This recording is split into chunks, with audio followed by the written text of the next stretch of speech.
Welcome to simplifying law. നമ്മൾ ഇന്ന് ടോർട്ടിൽ നോക്കാൻ പോകുന്നത് ജോയിൻറ്റ് ടോർട്ട് ഫീസേഴ്സ് ആണ്. ഒരു പേഴ്സൺ എഗെയിൻസ്റ്റ് ആയിട്ട് ഒരു ടോർട്ട് കമ്മിറ്റ് ചെയ്തു.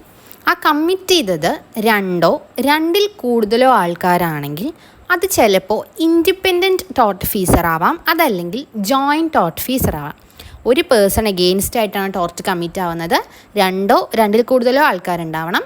അത് 2 ടോർട്ട് ഫീറ്റേഴ്സ് ആവാം, ഇൻഡിപെൻഡൻറ്റ് ടോർട്ട് ഫീസറോ ജോയിൻറ്റ് ടോർട്ട് ഫീസറോ. അടുത്തതാണ് ഇൻഡിപെൻഡൻറ്റ് ടോർട്ട് ഫീസർ എന്ന് പറയുന്നത്.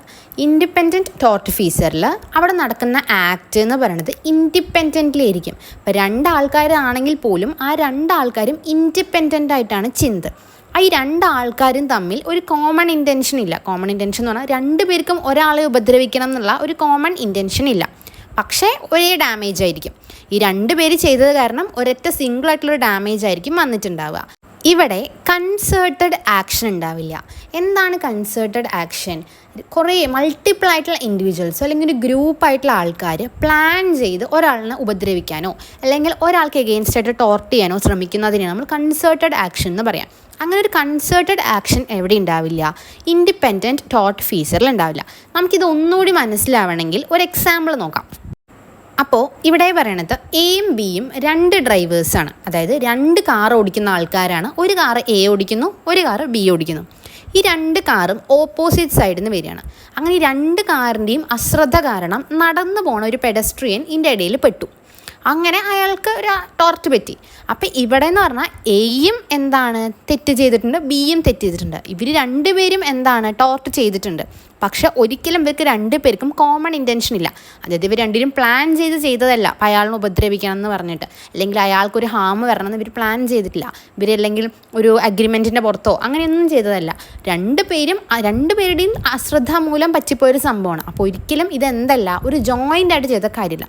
അങ്ങനെ വരുന്നൊരു സാഹചര്യത്തിലാണ് നമ്മൾ ഇൻഡിപെൻഡൻറ്റ് ടോർട്ട് ഫീസർ എന്ന് പറയാം. അവിടെ ഒരു ആക്ട് നടന്നിട്ടുണ്ട്, 2 ആൾക്കാരും തമ്മിലാണ് നടന്നിരിക്കുന്നത്.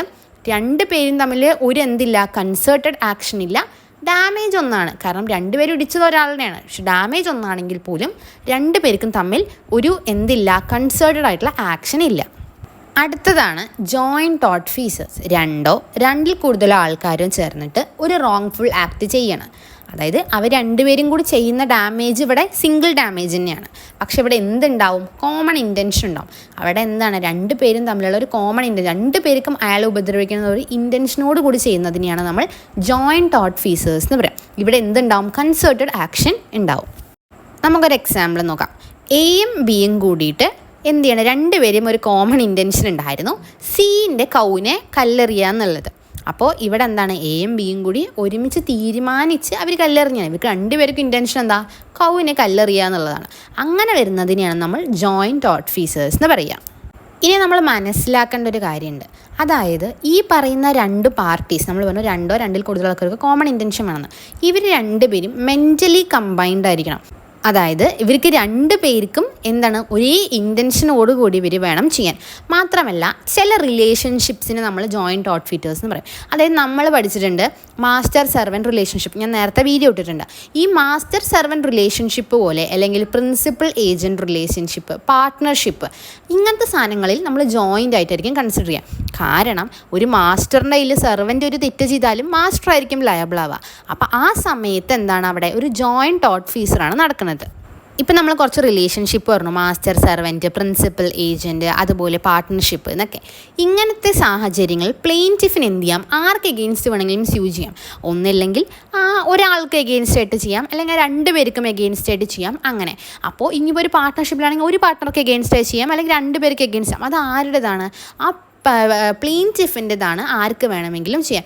ഈ പറയുന്ന ആൾക്ക് ചിലപ്പോൾ ഇവർ പറയണ ഒരാൾക്ക് ഫുൾ എമൗണ്ട് കൊടുക്കണമെന്ന് പറഞ്ഞു കഴിഞ്ഞാൽ ആ ഒരാൾ തന്നെ എന്ത് ചെയ്യേണ്ടി വരും? ചിലപ്പോൾ ഫുൾ എമൗണ്ടും അടയ്ക്കേണ്ടി വരും. ടോർട്ടിലുള്ള ജോയിൻറ്റ് ടോർട്ട് ഫീസേഴ്സ് ക്ലിയർ ആയെന്ന് വിശ്വസിക്കുന്നു. അപ്പോൾ നെക്സ്റ്റ് ഒരു വീഡിയോ ആയിട്ട് നമുക്ക് വീണ്ടും കാണാം. Thank you for joining me. I hope you found it helpful. Don't forget to like and subscribe for more law related contents. Thank you.